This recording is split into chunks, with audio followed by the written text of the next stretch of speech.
આવો આપણે ખ્રિસ્તનો ક્રોસ અને આપણો પોતાનો ક્રોસ ઉપદેશ શીર્ષક સાથે પરમેશ્વરના વચનનો અભ્યાસ કરીએ.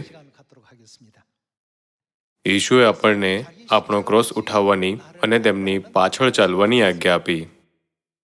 જે લોકો ખ્રિસ્તના માર્ગને સાચી રીતે અનુસરે છે તેઓ જ પોતાનો ક્રોસ ઉઠાવે છે. આપણો પોતાનો ક્રોસ માટે બીજી અભિવ્યક્તિ વેદના છે. સ્વર્ગમાંથી દરેકને દુઃખ આપવામાં આવ્યું છે, ખાસ કરીને તે લોકો માટે જે ખ્રિસ્તના જીવનને અનુસરવાનો પ્રયત્ન કરે છે. તેમની પાસે પોતાનો ક્રોસ છે. જ્યારે આપણે આપણા ક્રોસનો સામનો કરીએ છીએ તો તે દરેક વ્યક્તિ પર નિર્ભર છે કે તે પોતાની પસંદગી કરે. ખ્રિસ્તે તેમના જીવનની સૌથી અંધકારમય ક્ષણને ટાળી નહીં, પરંતુ માનવજાતિના ઉદ્ધાર માટેનો માર્ગ પસંદ કર્યો. તેમના અનુયાયીઓ ભાગી ગયા. તે ક્ષણથી બચવા માટે શિષ્યો ભાગી ગયા. પિતરે પણ, જે તેના દ્રઢ વિશ્વાસ માટે જાણીતો હતો, તેણે 3 વાર ખ્રિસ્તનો નકાર કર્યો. આપણા જીવનમાં આપણે દરેકને અંધકારમય સમય આપવામાં આવ્યો છે. તેને આપણો ક્રોસ તરીકે વ્યક્ત કરી શકાય છે. જ્યારે આપણો પોતાનો ક્રોસ આપણને આપવામાં આવે છે તો આપણે તેની સાથે કેવો વ્યવહાર કરવો જોઈએ તે દરેક વ્યક્તિના વિશ્વાસ અને માનસિકતા પર નિર્ભર કરે છે. એટલે ઈશુએ કહ્યું, જો કોઈ મારી પાછળ આવવા ચાહે તો તેણે પોતાનો નકાર કરવો ને પોતાનો ક્રોસ ઊંચકીને મારી પાછળ આવવું. દરેકની પાસે પોતાનો ક્રોસ હોય છે. આપણે વિચારી શકીએ છીએ તે વ્યક્તિ સરળ જીવન જીવતી હોય તેવું લાગે છે, કેમ કે તે આર્થિક રૂપથી સુરક્ષિત છે. જો કે એવું નથી. દરેકનો પોતાનો અંધકારમય સમય હોય છે. ફરક આ છે કે આપણે તેમને કેવી રીતે સહન કરીએ છીએ અને કેવી રીતે જીતીએ છીએ. પરમેશ્વર આપણને આ તથ્ય પ્રત્યે જાગૃત કરે છે કે આશીષ અને ઇનામ તે પ્રમાણે આપવામાં આવશે, એમ કહીને કે જો કોઈ મારી પાછળ આવવા ચાહે. જો કોઈ અભિવ્યક્તિ બતાવે છે કે ખ્રિસ્તને અનુસરવાની વાત આવે ત્યારે કોઈ ભેદ નથી. ક્રોસનો બોજ અનિવાર્ય રૂપથી તે દરેકને આપવામાં આવે છે જે ખ્રિસ્તના જીવનને અનુસરવા ઈચ્છે છે. આજે આવો આપણે બાઇબલમાંથી શીખીએ કે કેવી રીતે ખ્રિસ્તે માનવજાતિને ઉદ્ધાર તરફ દોડતા પોતાની પસંદગીઓ દ્વારા દુઃખ પર વિજય પ્રાપ્ત કર્યો અને અંધકારના સમયને સહન કર્યું. આપણે માત્ર આ અહેસાસ કરતા રોકાવું ન જોઈએ કે બેખમી રોટલીનું પર્વ માત્ર દુઃખથી સંબંધિત છે.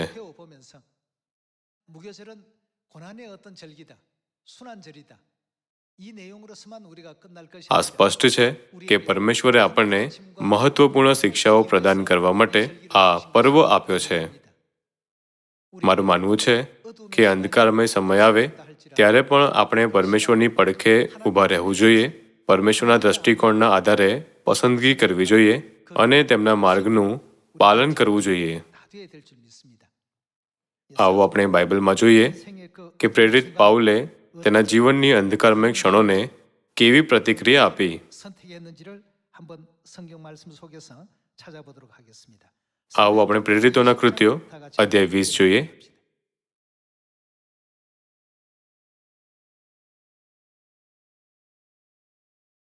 આવો આપણે અધ્યાય 20 વચન 22 પર એક નજર કરીએ.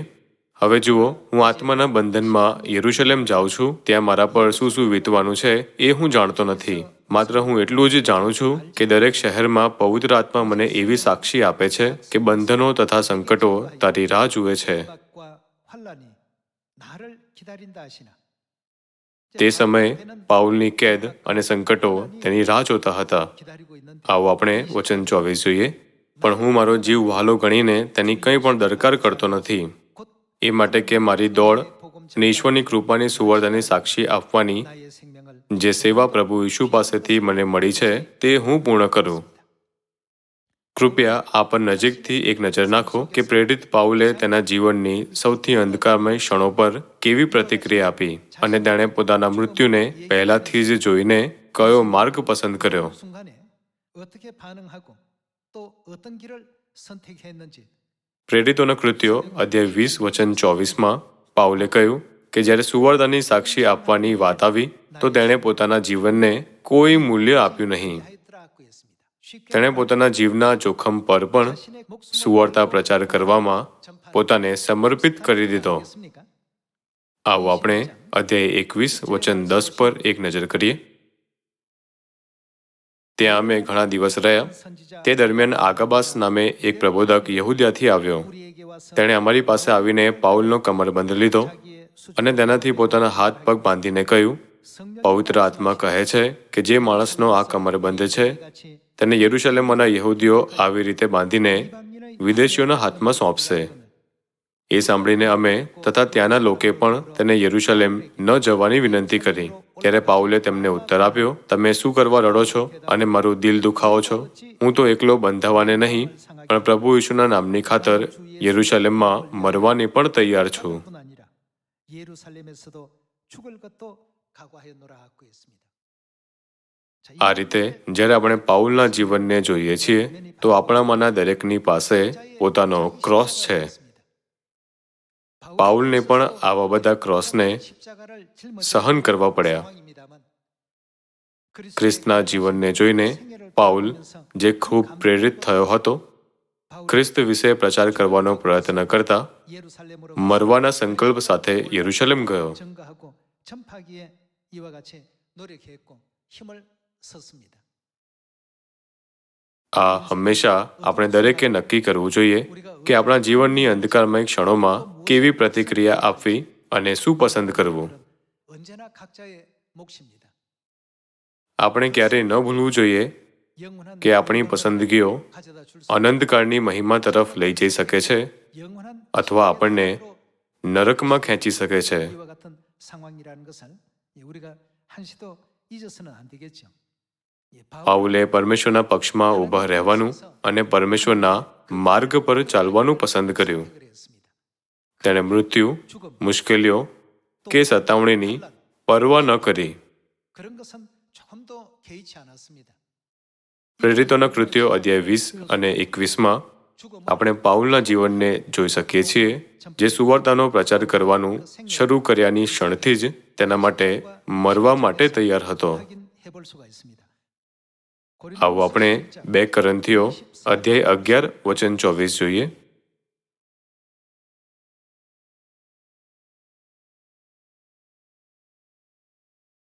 પાંચ વાર મેં યહૂદીઓ તરફથી 39 ફટકા ખાધા. 3 વાર મેં સોટીઓનો માર ખાધો. 1 વાર પથ્થરનો માર ખાધો. 3 વાર મારું વહાણ ભાંગી ગયું. એક રાત દિવસ હું સમુદ્રમાં પડી રહ્યો હતો. ઘણી મુસાફરીઓ કરી.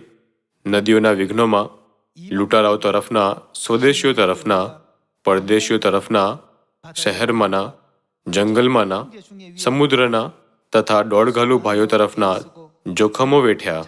શ્રમ તથા કષ્ટ, વારંવારના ઉજાગરા, ભૂખ તથા તરસ, વારંવારની લાંધણો, ટાળ તથા વસ્ત્રની તંગાસ એ સર્વ સહન કર્યું. આ બહારની વાતો ઉપરાંત એક બીજા પ્રકારના બોજનું દબાણ મારા પર દરરોજ થાય છે, એટલે બધી મંડળીઓ વિશેની ચિંતા. કોને અશક્ત જોઈને હું અશક્ત નથી થતો, કોને ઠોકર ખવડાવવામાં આવે છે અને મારું હૃદય બળતું નથી. જો અભિમાન કરવાની જરૂર પડે તો જે બાબતોમાં હું નિર્બળ છું તેનું હું અભિમાન કરીશ. પાઉલનું જીવન કઠણાઈઓની એક શૃંખલા હતું. 연속이었습니다. તે પોતાના સ્વદેશીઓ તરફના, દોડઘાલુ ભાઈઓ તરફના, નદીઓના વિઘ્નોમાં અને લૂંટારાઓ તરફના જોખમમાં હતો. આ કહેવામાં કોઈ અતિશયોક્તિ નથી કે પાઉલનું જીવન ક્રોસનું જીવન હતું. તો પણ તેણે કહ્યું, આ બહારની વાતો ઉપરાંત એક બીજા પ્રકારના બોજાનું દબાણ મારા પર દરરોજ થાય છે, એટલે બધી મંડળીઓ વિશેની ચિંતા. આજે જ્યારે આપણે ખ્રિસ્તના ક્રોસને જોઈએ છીએ અને તેમના દુઃખો વિશે વિચારીએ છીએ તો આપણે જે ક્રોસ સહન કરવો જોઈએ તે તેમના ક્રોસની સરખામણીમાં અજોડ છે. 그리스도의 그 십자가와 비교할 바가 되지 않습니다. જો ખ્રિસ્તના ક્રોસની તીવ્રતા 1,000 કે 10,000 માનવામાં આવે છે તો આપણો ક્રોસ 1 સુધી પણ માપી શકાતો નથી. 크기라고 볼 수 있겠습니다. પાઉલે ખ્રિસ્તના ક્રોસની તરફ જોતા 그리스도의 십자가를 હંમેશા તે માર્ગ પર ચાલવાની 그 길을 ઈચ્છા કરી. 언제나 또 따르기를 원했습니다. 오늘 આજે આવો આપણે પ્રેરિત પાઉલની જેમ આપણા સ્વર્ગીય પિતા અને સ્વર્ગીય માતાના માર્ગ પર ચાલવાનો સંકલ્પ કરીએ. 저는 이 각오를 가지고 પસંદગી તમારી છે, 어떻게 પણ તમે શું પસંદ કરશો?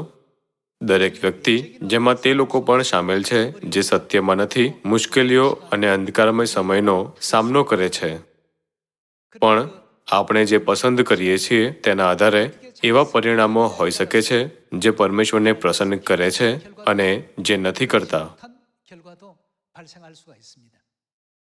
અરણ્યમાં પણ 생활 속에서 પરમેશ્વરે 12 જાસૂસોને દૂધમતથી રેલચેલ કનાન દેશની 허락하실 જાસૂસી કરવાની મંજૂરી આપી. 일이 정탐케 했습니다. 10 જાસૂસો 10명의 વિનાશક સમાચાર લાવ્યા. 사람들에게 놀라운 소식을 전했습니다. તે ચોક્કસપણે આપણા માટે અતિક્રમણ કરવાની ભૂમિ નથી. આ તે દેશ નથી જેમાં આપણે આગળ વધવું જોઈએ. 그 사람 તેઓ મોટા કદના છે 우리는 메뚜기 અને આપણે તીડ જેવા છીએ.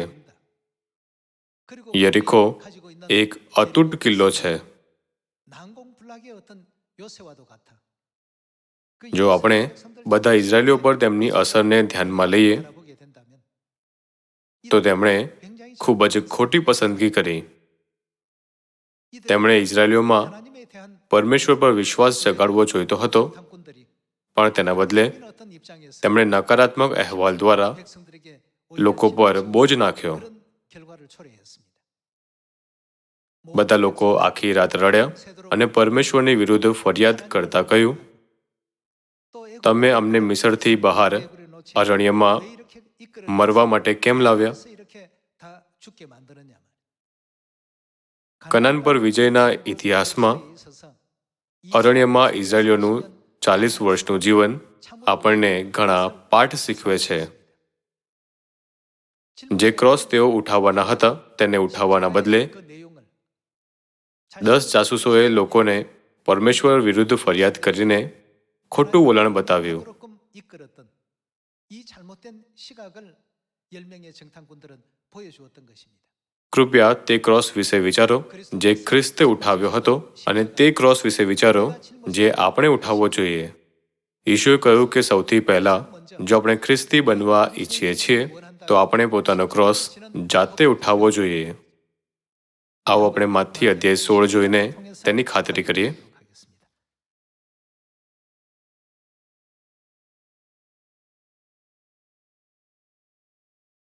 માથી અધ્યાય 16 વચન 24. પછી ઈશુએ પોતાના શિષ્યોને કહ્યું, જો કોઈ મારી પાછળ આવવા ચાહે તો તેણે પોતાનો નકાર કરવો ને પોતાનો ક્રોસ ઊંચકીને મારી પાછળ આવવું. 자기 십자가를 지고 나를 쫓을 것이니라. કેમ કે જે કોઈ પોતાનો જીવ બચાવવા ચાહે છે તે તેને ખોશે, પણ જે કોઈ મારે લીધે પોતાનો જીવ ખોશે તે તેને બચાવશે. 제 목숨을 કેમ કે જો માણસ આખું જગત મેળવે ને પોતાનો જીવ ખોઈ બેસે તો તેને શો લાભ થાય? અથવા માણસ પોતાના જીવને બદલે શું આપશે? 사람이 무엇을 주고 제 목숨을 바꾸겠느냐고 했습니다. ઈશુએ કહ્યું, જો કોઈ મારી પાછળ આવવા ચાહે તો પોતાનો ક્રોસ ઊંચકીને મારી પાછળ આવવું. 우리가 જ્યાં સુધી આપણે તેમના માર્ગનું પાલન નથી કરતા આપણે ક્યારેય પણ સ્વર્ગના રાજ્યમાં પ્રવેશ નથી કરી શકતા. માત્ર તે લોકો જે પોતાનો ક્રોસ ઉઠાવે છે તેઓ તે માર્ગ પર ચાલી શકે છે. તેથી આપણે અનિવાર્ય રૂપથી અંધકારનો સમય અને ચોક્કસ પરિસ્થિતિઓનો સામનો કરીશું જેમાં આપણે પસંદગી કરવાની જરૂર છે. 반드시 주어지게 됩니다. પાઉલે ખ્રિસ્તના માર્ગનું પાલન કર્યું. 살아감에 있어서 આ નિષ્કર્ષ પર 조금 더 귀한 કે તેના પોતાના જીવનનું 아니하였다라는 કોઈ મૂલ્ય નથી. 결론을 가지고 그리스도의 그 તેણે પોતાનો ક્રોસ ઉઠાવ્યો અને તેમની પાછળ ચાલ્યો. આપણે આપણા ક્રોસ ઉઠાવવા જોઈએ અને ખ્રિસ્તના જીવનનું સંપૂર્ણ પાલન કરવું જોઈએ. 반드시 되셔야 되겠습니다. હિબ્રુઓ અધ્યાય 11 વચન 24.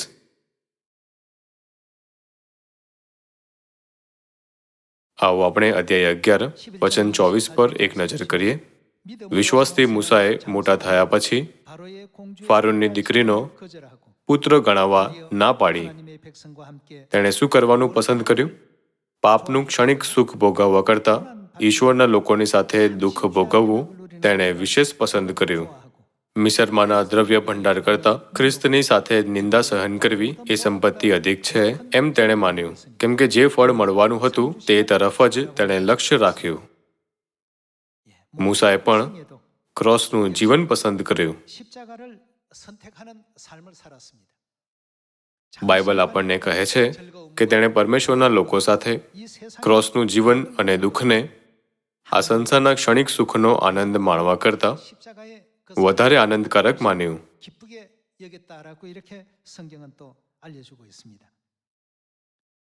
આવો આપણે હિબ્રુઓ અધ્યાય 11 વચન 35 જોઈએ. અધ્યાય 11 વચન 35. સ્ત્રીઓને પોતાના મરી ગયેલા સજીવ થઈને પાછા મળ્યા. બીજા કેટલાક રીબાઈને મરણ પામ્યા. તેઓએ છૂટકાનો અંગીકાર કર્યો નહીં કે જેથી તેઓ વધારે સારું પુનરુત્થાન પામે. બીજા કેટલાક મસ્કરીઓથી, કોરડાઓથી, બેડીઓથી તથા કેદખાનામાં નંખાઈને પરખાયા. તેઓને પથ્થરોથી મારી નાખવામાં આવ્યા. તેઓને કરવતથી વહેરવામાં આવ્યા. તેઓને લાલચો આપવામાં આવી. તેઓ તરવારથી માર્યા ગયા. તેઓ ઘેટા બકરાના ચામડા પહેરીને ફરતા હતા. તેઓ કંગાલ, રીબાયેલા તથા પીડાયેલા હતા. જગત તેઓને યોગ્ય ન હતું. તેઓ રાનોમાં, પહાડોમાં, બખોલોમાં તથા પૃથ્વીની ગુફાઓમાં રખડતા હતા. આ બધા લોકોએ વિશ્વાસનો માર્ગ પસંદ કર્યો અને વિશ્વાસની સાથે પોતાના ક્રોસ ઉઠાવ્યા. પરમેશ્વરે આપણને હિબ્રુ અધ્યાય 11 દ્વારા જ્ઞાન આપ્યું કે તેમણે સાચો માર્ગ પસંદ કર્યો અને સરળ માર્ગનો ઇનકાર કર્યો. તેથી જેઓ ખ્રિસ્તમાં ઈશ્વરીય જીવન જીવવા ઈચ્છે છે તેમના માટે શું અનિવાર્ય છે? તેમના માટે મુશ્કેલીઓ હશે. આવો આપણે 2 તિમોથી અધ્યાય 3 પર જઈએ.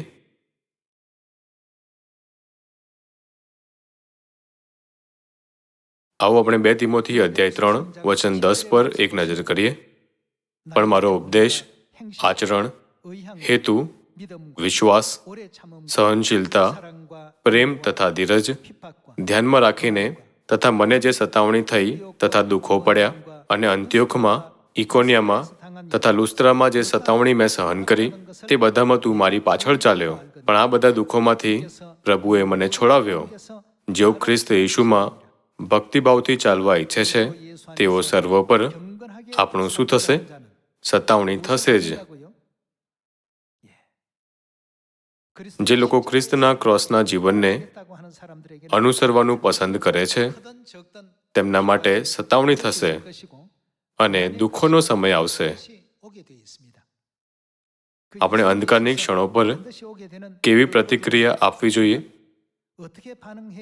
પસંદગી કરવી આપણામાંના દરેક પર હોવાથી આપણે સમજદારીથી પસંદગી કરવી જોઈએ. 12 જાસૂસોમાંથી શું આપણે 10 જાસૂસોની જેમ કે યહોશુઆ અને કાલેબનો માર્ગ પસંદ કરવો જોઈએ? પાઉલની જેમ પરિસ્થિતિમાં શું આપણે હાર માનીને ભાગી જવું જોઈએ? અથવા આપણે ઘોષણા કરવી જોઈએ, હું ચોક્કસપણે તે કરીશ જે મારે કરવું જોઈએ, ભલે તેનો અર્થ મારો જીવ જોખમમાં નાખવો હોય? આ બધી પસંદગીઓ જે સિયોનની સંતાનોને આપવામાં આવી છે આપણા પોતાના ક્રોસ તરીકે જોઈ શકાય છે. જો કે ક્રોસ આપણને માત્ર દર્દ અને પીડા જ નથી લાવતો, સ્વર્ગનું શાનદાર ગૌરવ હશે. એટલે પાઉલે કહ્યું, મેં દોડ પૂરી કરી છે, મેં વિશ્વાસ રાખ્યો છે, હવે મારે માટે ન્યાયપણાનો મુગટ રાખી મૂકેલો છે. શું આ કારણે તે ઉત્કૃષ્ટ પ્રેરિત ન બન્યો જેણે વિશ્વાસપૂર્વક પોતાનો ક્રોસ ઉઠાવ્યો અને ખ્રિસ્તના પગલે ચાલતા સ્વર્ગના રાજ્ય તરફ આગળ વધ્યો? વચન 13. પણ દુષ્ટ માણસ તથા દુતારાઓ ઠગીને તથા ઠગાઈને વિશેષ દુરાચાર કરતા જશે. પણ જે વાતો તું શીખ્યો ને જેના વિશે તને ખાતરી થઈ છે તેઓને વળગી રહે. આપણને યાદ અપાવવામાં આવે છે કે આપણે પરમેશ્વરથી જે શીખ્યું છે અને જેનાથી આપણને ખાતરી થઈ છે તેમાં રહેવું અને ખ્રિસ્ત ઈશુના ક્રોસના માર્ગ પર ચાલવું જોઈએ. આપણો પોતાનો ક્રોસ ઉઠાવવાની બાબત વિશે ઈશુએ કહ્યું કે જેઓ દુઃખ સહે છે તેઓ આશીષ પામશે. આવો આપણે માથ્ય અધ્યાય 5 પર જઈએ.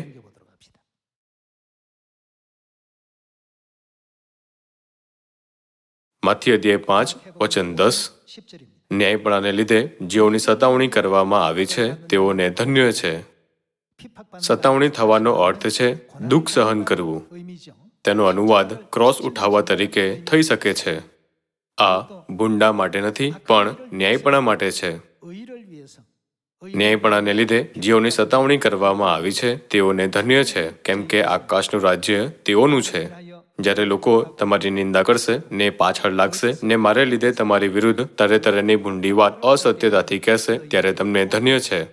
તમે આનંદ કરો તથા ઘણા હરખાઓ, કેમ કે આકાશમાં તમારો બદલો મોટો છે, કેમ કે તમારી અગાઉના પ્રબોધકોની પાછળ તેઓ એમ જ લાગ્યા હતા. પરમેશ્વર આપણને યાદ અપાવે છે કે આ દુનિયામાં રહેતા સ્વર્ગીય બાળકો માટે ધાર્મિકતા અને ભક્તિની શોધમાં ક્રોસનો માર્ગ તેમની રાહ જોઈ રહ્યો છે. તેથી તેમણે કહ્યું, તમે આનંદ કરો તથા ઘણા હરખાઓ, કેમ કે આકાશમાં તમારો બદલો મોટો છે. આપણે આ પણ જોઈ શકીએ છીએ કે પરમેશ્વર ક્યારે પણ પીડિત લોકોથી પીઠ નથી ફેરવતા, પરંતુ તેમને યાદ રાખે છે અને તેમને અનંત આશીષોથી પુરસ્કાર આપે છે. આવો આપણે લુક અધ્યાય 16 વચન 19 પર એક નજર કરીએ.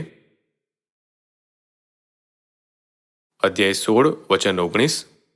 એક શ્રીમંત માણસ હતો. તે કિરમજી રંગના મૂલ્યવાન વસ્ત્રો પહેરતો હતો અને નિત્ય દબદબા સહિત મોજ મજા મારતો હતો. લાજરસ નામે એક ભિખારી, જેને આખે શરીરે ફોલ્લા હતા, તે તેના દરવાજા આગળ પડેલો હતો. શ્રીમંતની મેજ પરથી પડેલા કકડા વડે તે પેટ ભરવા ચાહતો હતો. વળી કૂતરા પણ આવીને તેના ફોલ્લા ચાટતા હતા. તે ભિખારી મરી ગયો ત્યારે દૂતો તેને ઇબ્રાહિમની ગોદમાં લઈ ગયા. શ્રીમંત પણ મરી ગયો અને તેને દાટવામાં આવ્યો. હાદેશમાં પીડા ભોગવતા તેણે પોતાની આંખો ઊંચી કરીને વેગળેથી ઇબ્રાહિમને તથા તેની ગોદમાં બેઠેલા લાજરસને જોયા. તેણે મોટેથી કહ્યું, ઇબ્રાહિમ પિતા, મારા પર દયા કરીને લાજરસને મોકલો કે તે પોતાની આંગળીનું ટેરવું પાણીમાં બોળીને મારી જીભને ઠંડી કરે, કેમ કે આ બળતામાં હું વેદના પામું છું. પણ ઇબ્રાહિમે તેને કહ્યું, દીકરા, તારા જીવનમાં તું સારી ચીજો પામ્યો હતો અને લાજરસ તો ભૂંડી ચીજો પામ્યો હતો, તે સંભાળ. આ શ્રીમંત માણસ અને ભિખારી લાજરસનું માત્ર એક દ્રષ્ટાંત નથી. આ દ્રષ્ટાંત દ્વારા આપણને યાદ અપાવવામાં આવે છે કે એક વ્યક્તિ પોતાનો ક્રોસ ઉઠાવ્યા વગર પોતાની ઈચ્છા પ્રમાણે જીવતો હતો, જ્યારે બીજાએ ભિખારીની જેમ જીવન જીવતા અગવડતા અને મુશ્કેલીઓનો અનુભવ કર્યો હતો. પરમેશ્વર ઇબ્રાહિમના રૂપમાં પ્રગટ થયા અને શ્રીમંત માણસને પૂછ્યું, શું તે તારા જીવનકાળ દરમિયાન સર્વ સારી વસ્તુઓ પ્રાપ્ત નથી કરી? તું જે ઈચ્છતો હતો તે તેં કર્યું. તને કોઈ દુઃખ ન હતું. પણ લાજરસ માટે ખોરાક શોધવાની સાદી બાબત પણ ભારે બોજ હતી. પણ હમણાં અહીં તે દિલાસો પામે છે અને તું વેદના પામે છે. શ્રીમંત માણસ અને લાજરસના દ્રષ્ટાંત દ્વારા પરમેશ્વરે આપણને તે લોકો વચ્ચે તફાવતથી જાગૃત કર્યા જે ખ્રિસ્તના ક્રોસનો બોજ ઉઠાવે છે અને જેઓ માત્ર આરામનો પીછો કરે છે.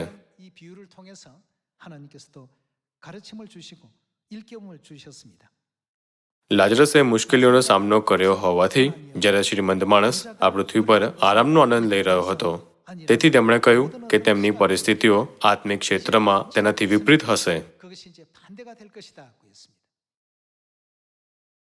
એટલે માથી અધ્યાય 5 કહે છે, ન્યાયપણાને લીધે જેઓની સતાવણી કરવામાં આવી છે તેઓને ધન્ય છે. અત્યારે આપણને ખબર નહીં હોય કે આ એક આશીષ છે કે નહીં, પણ પછી આપણે જોઈશું કે તેને આશીષ કેમ કહેવામાં આવે છે.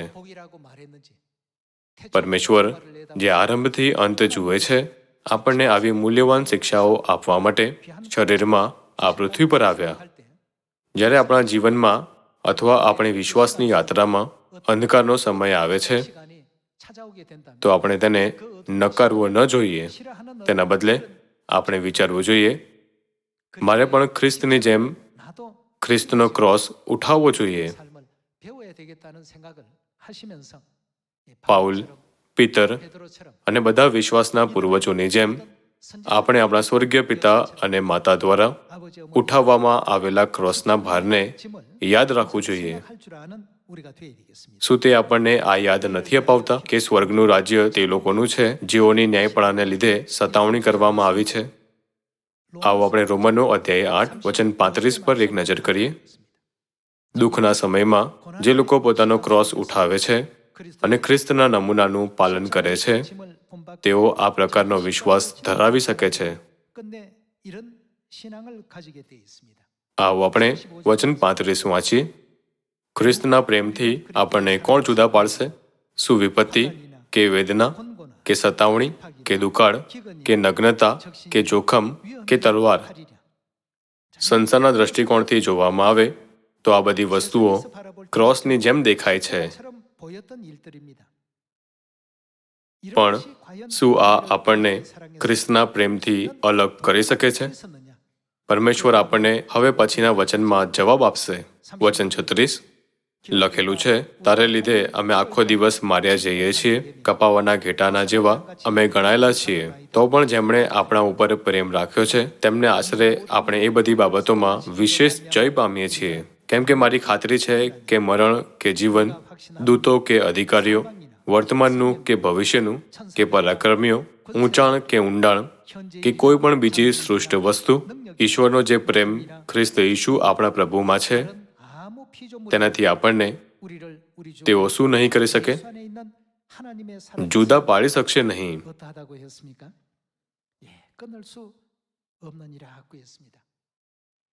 માત્ર તે જ જેમણે પોતાનો ક્રોસ ઉઠાવ્યો છે આ રીતે કબૂલાત કરી શકે છે.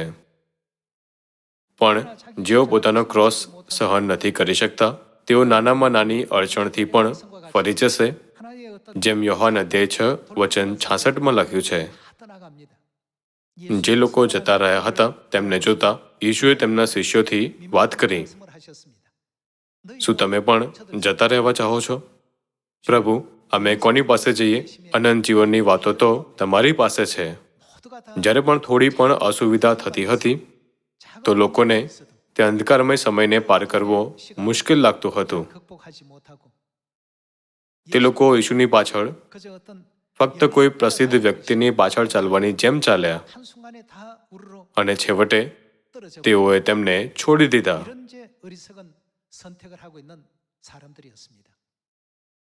ખ્રિસ્તના જીવનમાં ક્રોસ સાથે સંકળાયેલા ઘણા અંધકારમય સમય હતા. સતાવણી અને ઉપહાસનો સમય હતો. પીડાનો સમય હતો જ્યારે તેમને ક્રોસ પર ચડાવવામાં આવ્યા હતા.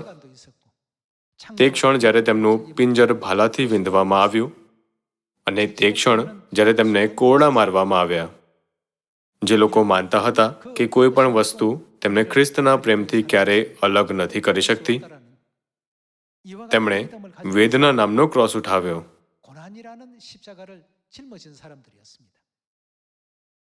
જ્યારે અંધકારનો સમય આવે છે ત્યારે આવો આપણે આપણા પિતા અને માતાની ભક્તિ અને બલિદાનોને યાદ કરીએ, જે હંમેશા આપણી આગળ ચાલે છે. તેના પર વિજય પ્રાપ્ત કરીએ અને ઘણી આત્માઓને ઉદ્ધાર અને પસ્તાવો તરફ લઈ જઈએ. મને આશા છે કે બેખમી રોટલીનો પર્વ એક એવો સમય હોઈ શકે જ્યારે આપણે સર્વના હૃદય આ હેતુમાં એક થઈ જાય.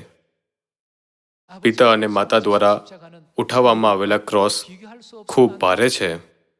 તેની સરખામણી આપણાથી કરી શકાતી નથી, જે ખૂબ નાનું છે.